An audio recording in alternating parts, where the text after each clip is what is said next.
Najprije ćemo da očistimo šljive. Svo voće je potrebno da prethodno dobro operete. Ja sam ovdje pripremila nekoliko šljiva i sada ću ih ovako očistiti od koštice. Bilo bi dobro da birate one zrelije, ako uspete da ih pronađete, ako ne, mogu da posluže i ovako ove, mada su ove fine meke. Stavit ćemo u blender, dodat ćemo i malo borovnica. Dodajte onako po ukusu. Dodat ćemo zatim i ribizle.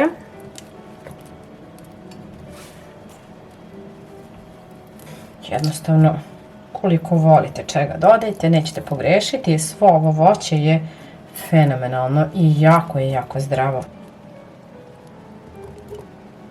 Dodam pola šargarepe, pošto je ova baš velika. A neću praviti baš veliku količinu soka. Operite samo malo šargarepu i isackajte na sitnije.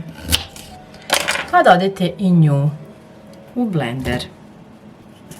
Ja ću da dodam i pola cvekle, sveže. Samo ću ovako malo da je oljuštim. I da dodam u blender. Isjeći ću i limun, da nacedim i sok.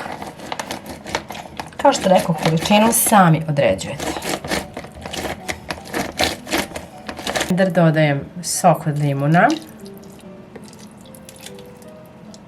Pa ću sve ovo dodati i vodu. Dodajem oko 2 decilitra vode. I naravno sada ću da sameljem sve.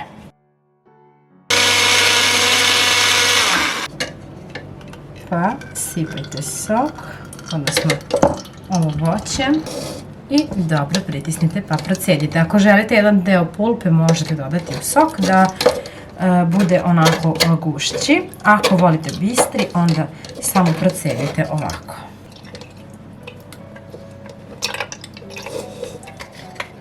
Sipajte sokić i uživajte.